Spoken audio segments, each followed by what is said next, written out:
almost to my store and ran into a roadblock. Had an accident, I'm assuming. They detoured me onto a dirt road, just part of driving in the country.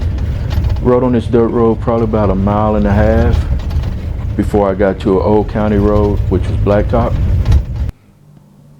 Rode on this road for about 2.5 miles till I got back on the main drag. Now I'm probably about 3 miles from my store. Still on time, no big deal.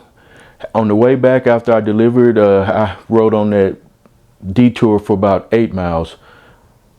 Okay guys, be safe.